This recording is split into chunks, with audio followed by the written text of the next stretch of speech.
1979. What a year. On Since air, then, a lot of things have online, changed, and but on one your thing smart remains true. speaker. The great Ultra Royal Tune pubs still offer a Copenhagen, logbook more than service. just They ice are cream. highly Open qualified every day mechanics. for food Ultra and Tune, coffee. over 270 locally owned News centres briefing. servicing Australia since 1979. Hey, it's Madeline Larson here with the news briefing.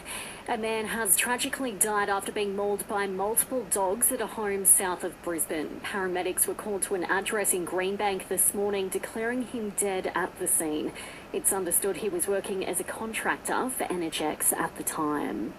Former Aussie skipper Ricky Ponting hopes a health scare that saw him hospitalised in Perth overnight highlights the importance of speaking up if something's not right. The 47-year-old experienced chest pains and then dizziness while working on Seven's coverage of the first test against the West Indies. He's told the network he told co-commentator Justin Langer what happened before his teammates sprung into action. As people of our age, we're probably a little bit reluctant to share much and talk much about our health especially, and I think that's a really good learning curve from me yesterday, especially with what's happened over the last 12 or 18 months with really close people around us. A bit of a false alarm. A beach on the New South Wales mid-north coast had to be evacuated earlier today after something believed to be a bomb washed ashore.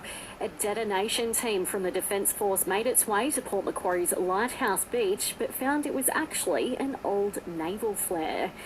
And frustrated by constant Uber cancellations, well, the rideshare company is coming down hard in a bid to stop it. From next week, drivers who cancel more than a quarter of their trips will no longer be eligible for incentives.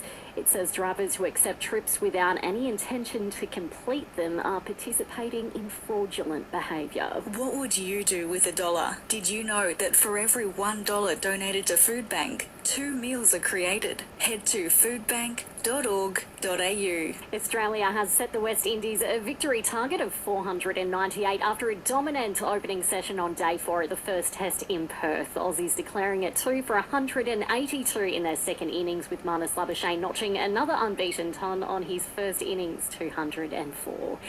And it's now early morning in Qatar, where our Socceroos face Argentina in the knockout stages of the World Cup tomorrow morning. Earlier, Cameroon pulled off a massive upset, downing Brazil 1-0, while Switzerland progressed with a 3-2 win. Buying or selling rural or residential properties? You'll have one in charge.